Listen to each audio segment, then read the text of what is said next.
I want to introduce our guest speaker today. Our guest speaker is Anthony Smith. Some of you know him.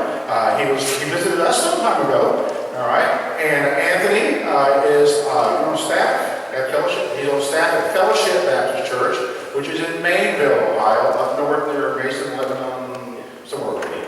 All right. Kings Island area. Okay. So we're glad to have Anthony here today. And Anthony, preach the word, please.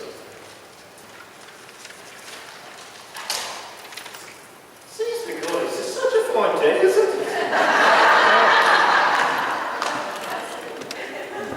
I was wondering where the lady from Ireland came. It is nice to be here. I've been here when I first came from Midwestern Seminary, and I started working at the Baptist Center. This was one of the first churches I got to preach at. I've got good friends here. See Ken. Maybe he went to Bedside Baptist this morning. But I want to ask you this morning. First off, it's great being from Ohio, where all the allergies work over, so I'm sorry about the coughing. How many of you have, besides me, how many of us have made deals with God or tried to make deals with God? God, if you'll do this, I'll do that. Yeah, okay. Just kind of hang on to that statement, because that's a question that when we get down to it, we're going to be forced to look at. Some years ago, it's probably a lot more than I realized, some of you may remember this statement by then Red donor Marge Schott. She said, Adolf Hitler wasn't really that bad guy. That statement ended up costing her to sell, causing her to be forced to sell the Cincinnati Reds. Now, Marge Schott loved the Reds, and she loved Cincinnati. But you know, if you were a 70-year-old strong German woman, that wasn't that bad a statement. But to the rest of the world, we're going, what were you thinking? Kind of like we as parents with teenagers, you know, they do something really weird, and you're going, what were you thinking? You know, Marge thought that Hitler wasn't really that bad a guy. This morning's message, I don't know if it's in the bulletin or not, but the title is Judas really wasn't that bad a guy. I mean, really, if we think about it, in our society, the only thing we name Judas is a really mean dog. I mean, we got a pit bull with Judas, get him, Judas. You know, we don't name our mean pit bull Jesus. You know, we name our kids Jesus or Matthew, Mark, but we don't use Judas that much. Now, strangely enough, the Bible mentions Judas 25 times.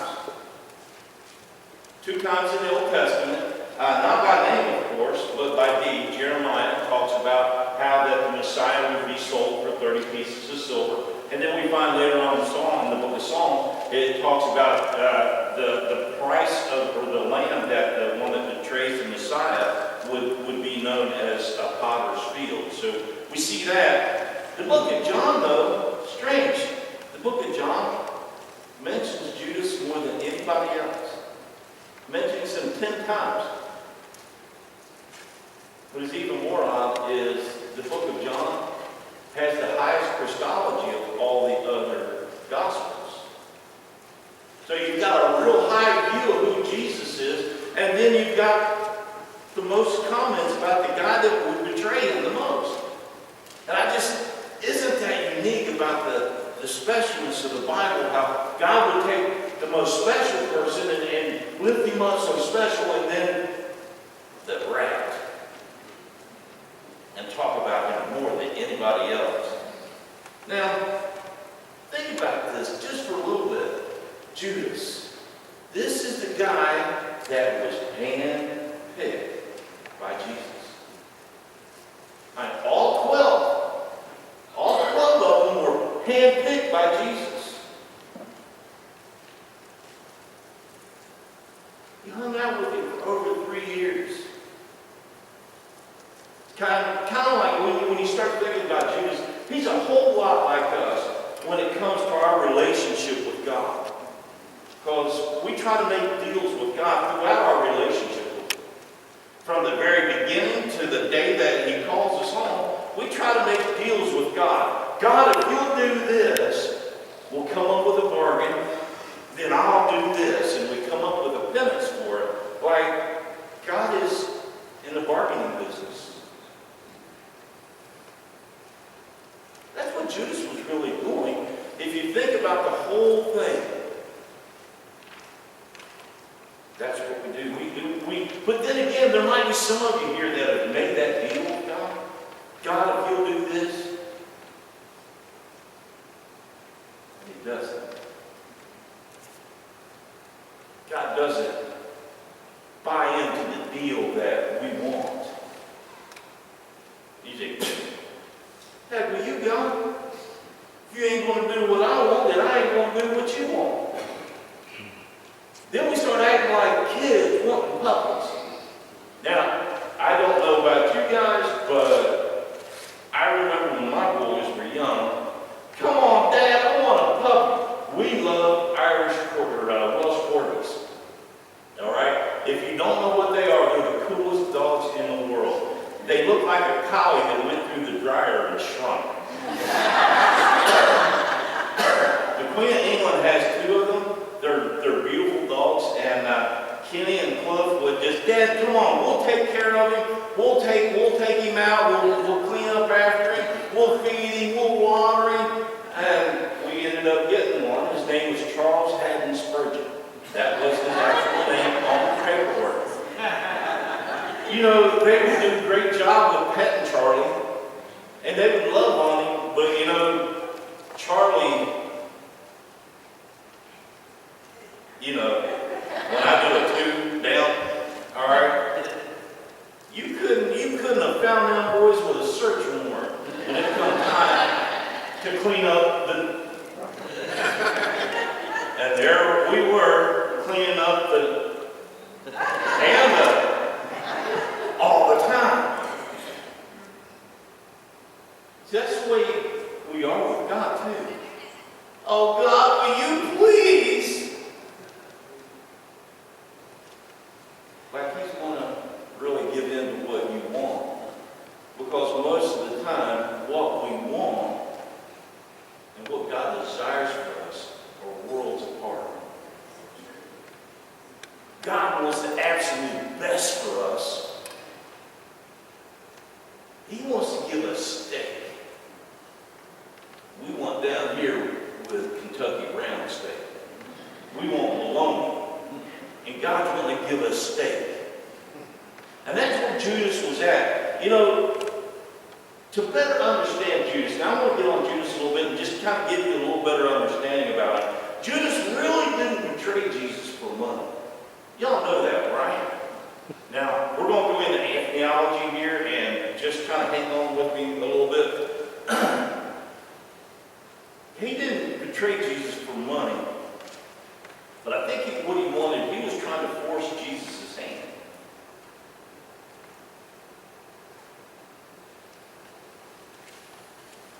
He was kind of frustrated with Jesus a little bit because Jesus really wasn't dealing with the Romans the way that he wanted him to.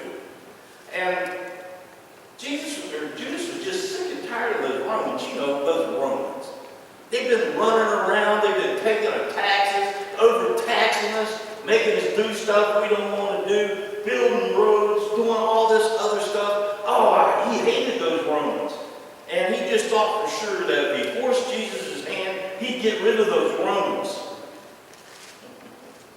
Oh, but honestly, before we start looking too far down our holy noses of Judas, there's a little bit of touch of Judas in all of us too. I've asked you if you've ever tried to make a deal with God. Some of you kind of snickered and said, oh, busted. Some of you kind of nodded a little bit. Some of you kind of hung your head down a little bit. Yeah. See, to Judas, Jesus was a means to an end. But the truth is, Jesus is always the means to Judas's end.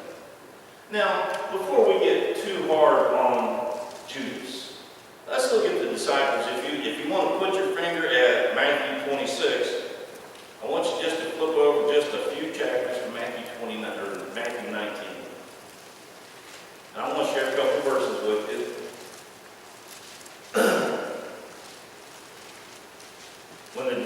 heard this, they were very astonished and said, then who can be saved? Looking at them, Jesus said to them, with people this is impossible, but with God all things are possible. Now listen to this part. Then Peter said, behold, we have left everything and followed you. What then will be there for us?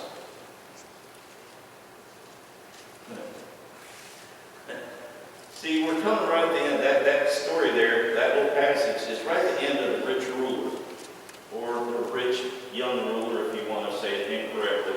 This one was the rich ruler. And he had talked about what it meant to be saved. And here comes Peter. Now, I love Peter. Peter and I are almost twins when it comes to taking our feet and putting it in our mouth and just saying stuff before we even realize what's coming out.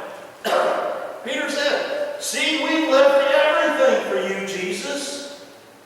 And what are we going to have? In our words today, what's in it for me? Man, Jesus, I gave up everything. I quit doing drugs, I quit drinking, I quit cussing, I quit chasing women. I might have gave up smoking for a while, but I'll pick that up once in a while. I quit cheating on my taxes, I quit gambling, I quit. Man, God, look at all these things I gave up for you. What's in it for me? Isn't that the way we work with God a lot of times? What's in it for me? Is that why we come to Christianity? Because there's something in it for me?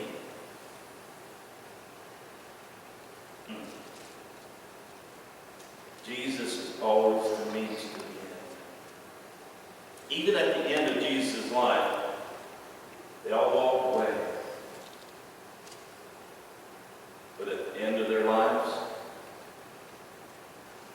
they all came back to Jesus.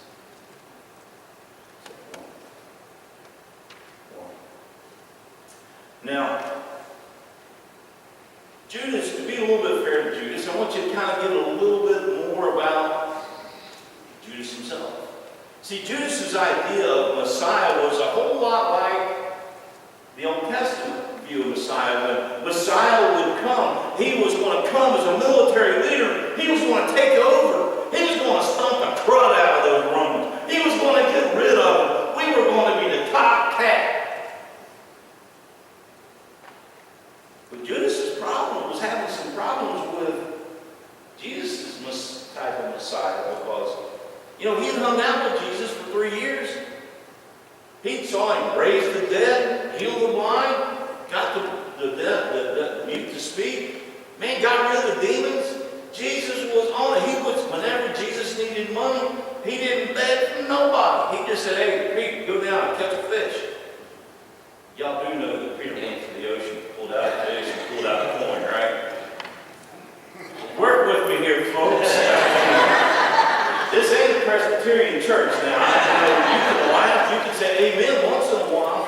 We won't be Pentecostal if you say amen.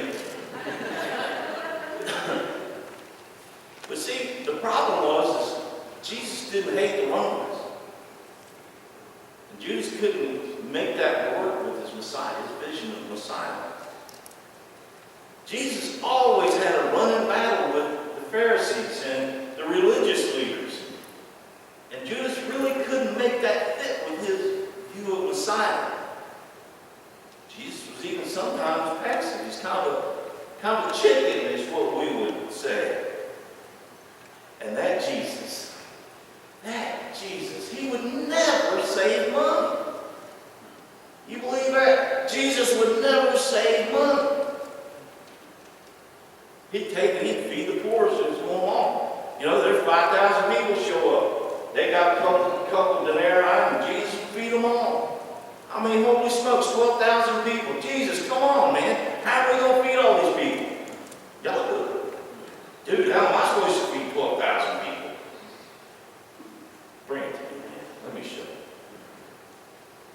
See, there's a great image there of what Jesus does if we'll trust him. We think we've only got. And God's saying, you don't only have, you've got me. If you got $20, you don't only have $20, you got $20. And until you're grateful for that $20 that God gave you, how's God going to give you something more to be grateful, to raise His blessings and to praise Him for it? Well, we get kind of funny about that. There's a preacher in New York City is riding a streetcar one day, and they were passing by this beautiful, beautiful church. And one guy riding on that streetcar said, "Boy, if them Christians would quit building such fine buildings and take that money and give it to the poor, things would be a lot better." Preacher looked, said, "You know, I've heard that someplace else before." And the rider said, "Where?" "From Judas Iscariot." I done enough from preaching to meddling, didn't I? All right, if you would, open your Bibles if you have them, and we're going to look at Matthew chapter 26. And I'm going to share with you. Now, I have new bifocals, so if I stumble on a word, it's not that I can't read, but I can't read. When Jesus had finished all these words, he said to his disciples, "You know that after 2 days the Passover is coming, and the Son of Man is to be handed over for crucifixion." Then the chief priests and the elders of the people were gathered together in the court of the high priest named Caiaphas. And they plotted together and to seize Jesus by stealth and to kill him. But they were saying, "Not during the festival, otherwise the riot will occur among the people." Now when Jesus was in Bethany, at the home of Simon the leper, a woman came to him with an alabaster vial of very costly perfume, and she poured it on his head as he reclined at the table. But the disciples were indignant. When they saw this, they said, "Why this waste? For this perfume might have been sold for a high price and the money given to the poor." But Jesus, being aware, said to them, "Why do you bother the woman? For she has done a good deed to me. For you have always the poor with you, but you do not have me. Always have me. For when she poured this perfume on my body, she did it to prepare me for burial. Truly I say to you, wherever this gospel is preached in the whole world, what this woman has done will also be spoken in memory of me," or in memory of her.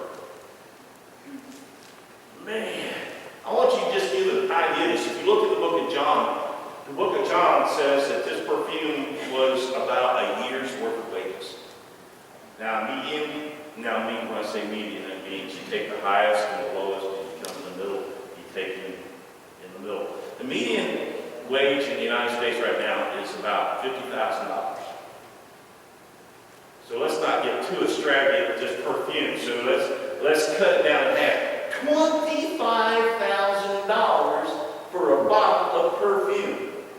Now, I ain't talking about them big old jugs of Frisky sauce that you can get at Miller's. I'm talking, it might have been about this big. Now, folks, I fuss over $30 for that Euphoria stuff that my wife gets. All right? Now, just to give you an idea, that's like saying, "Sick 'em to a coon pound." I smell that stuff in the morning. "Yes, dear, what do you need?" Now, $25,000 to take this. Now, what would happen in these vials? The vials, when they made them, they were sealed, okay? And when you went to use this perfume, you had to break the neck. You broke the neck of this vial, so once you broke the neck, it was all over with the corn then, man. $25,000 getting poured out on a stinky dude. Poured it out. $25,000, just poured on the ground, wasted. The Bible talks about in the book of John how Judas is the one that got the whole crowd stirred, all the disciples stirred up. "What are you doing, Jesus? That's 25 G's, dude. We could have taken that and gave it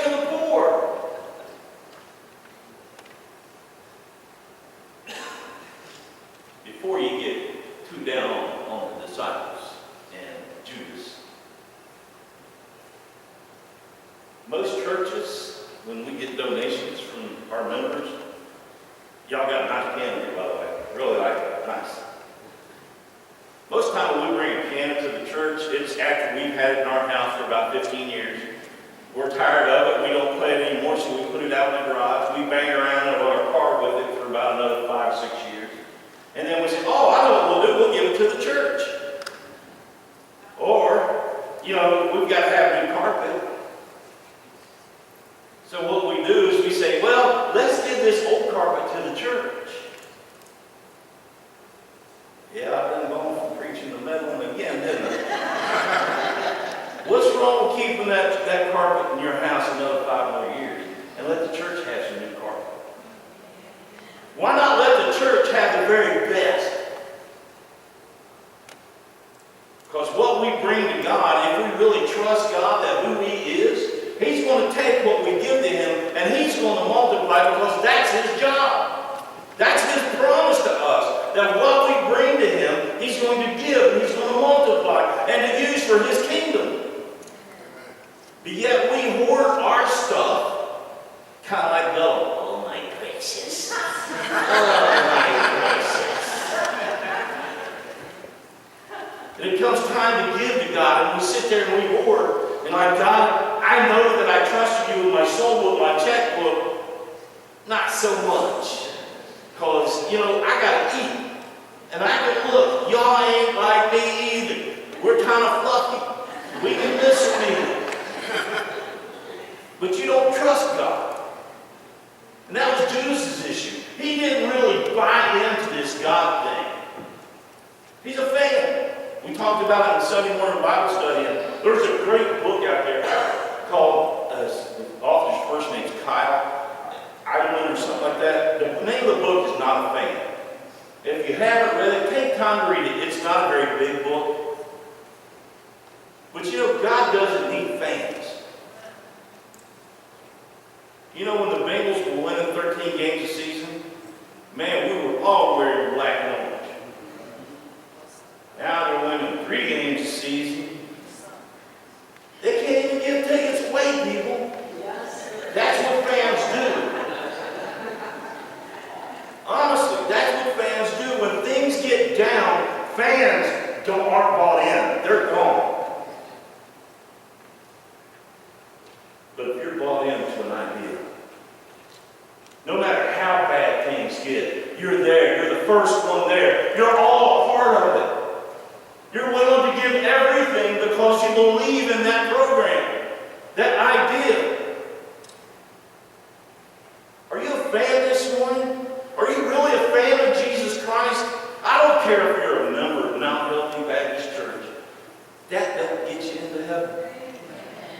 I promise you, when you get into heaven and you stand before St. Pete, he ain't going to say, and your membership, please.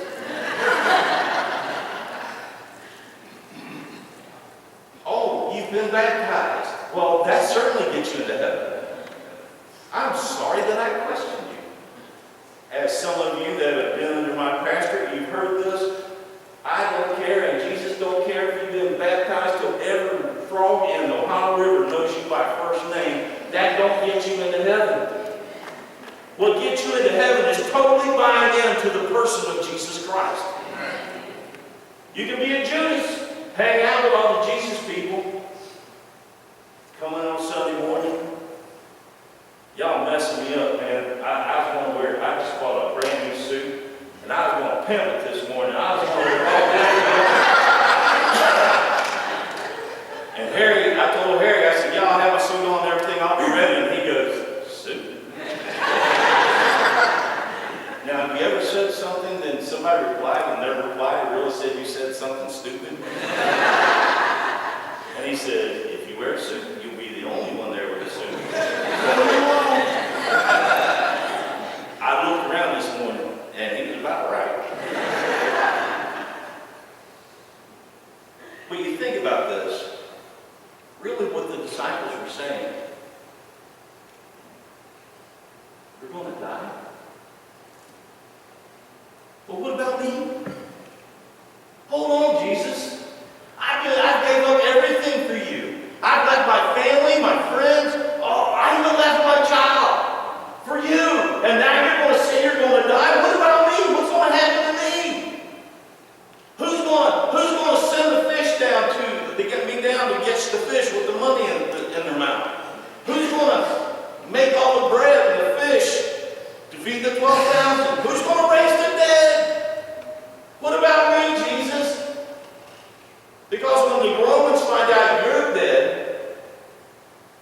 I'm next.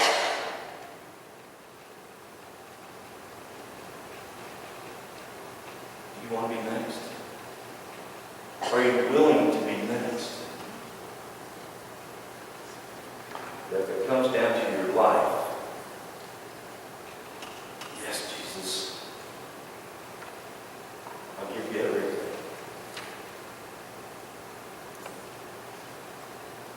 Sadly, I don't think so. Sadly, I don't think so. You know, Bethany's about 1.5 miles north of Jerusalem. Now, I want you to think just for a little bit about this setting. Now, the woman is, now, let's be honest with what she is, okay? If this offends you, I'm sorry.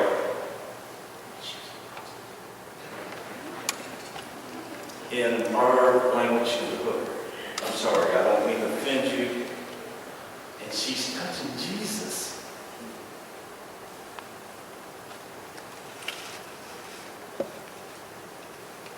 Man. And everywhere the good news is proclaimed, a story is going to be told in remembrance. That $25,000 bottle of perfume, she sold herself for to every man to buy that perfume. She gave all that she was, and took it and poured it on Jesus. You thought about that? Everything she materially and physically owned, she poured it all out on Jesus. What have you poured on to Jesus? I mean, honestly, is it okay if I come down here? This is like putting a leash on me, I'm sorry. I could come in here and I could give all y'all a quarter. And it might cost me $20. I'd have a little bit of a price to pay. But I can bear that. And it's, all y'all would just smile at me and go, "Oh, Lord, cool." But if I started giving each of you a $5 bill, I'd get some hallelujahs then. Woo! But the cost for me would be even greater. And I may not like that price as much as the 20. When we go to follow Christ, we have to quit trading. We take some of the most precious things. We see here that he sold Jesus for 30 pieces of silver. And Judas was the guy that kept the money. That's what he loved the most, was the money. We find out he would steal from it. He traded Jesus for the money. The thing that he loved the most. This morning, I want to tell you, we're trading our Jesus for things that we love a lot more than him. I'm going from preaching the metal real hard now, because I'm guilty too.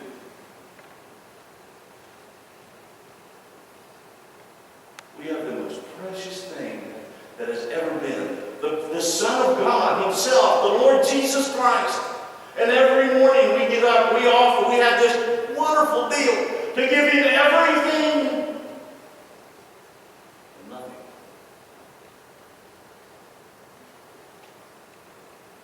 And before we get out of the house, we've already started making compromises on how much we really want to give Jesus. So no, Lord, I don't love you that much. That woman's perfume, as she started pouring it on, it started filling the room. And like I was sharing about my wife's perfume, when she's putting it on in the morning, it'll wake me up, the sweetness of it, and just the fond memory that it does. It reminds me of my wife. That beautiful fragrance began to go into other rooms, and it was so sweet.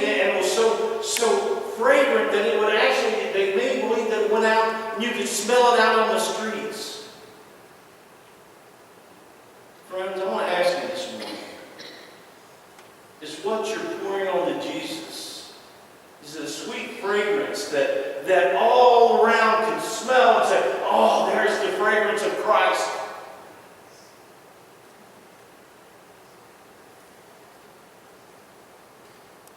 Do they smell it done from the day? See, Judas really wasn't that bad of a guy. All honesty, he wasn't.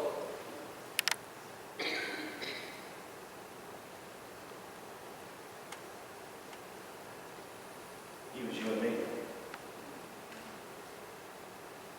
We were the ones that traded Jesus for 30 pieces of silver. We're the ones that were like the disciples who said, what's in it for me? What about me? When it comes down to it, it's not about me. It's about the person of Jesus Christ and what you can do for him. Franklin Delano Roosevelt, 1944, said, ask not, or excuse me, this is President Kennedy. President Kennedy, a few years later, in his inaugural speech, said, ask not what your country can do for you, but what you can do for your country. Boy, have we gone a long ways from that. I say to you today, ask not what Jesus can do for you. Ask Jesus what you can do for him.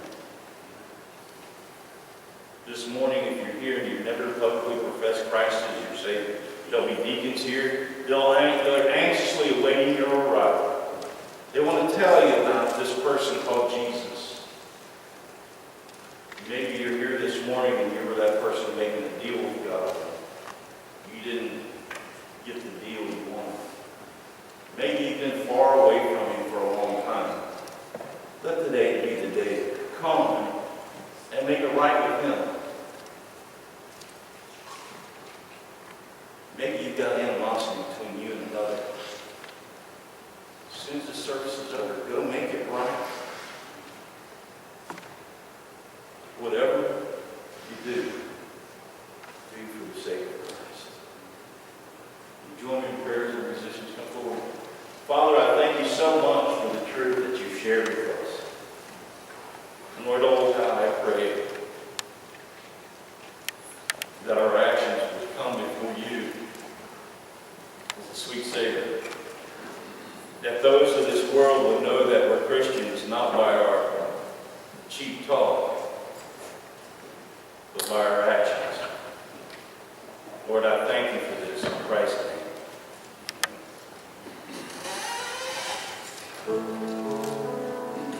Let's stand and sing. Bless the Lord, oh my soul, and worship his name.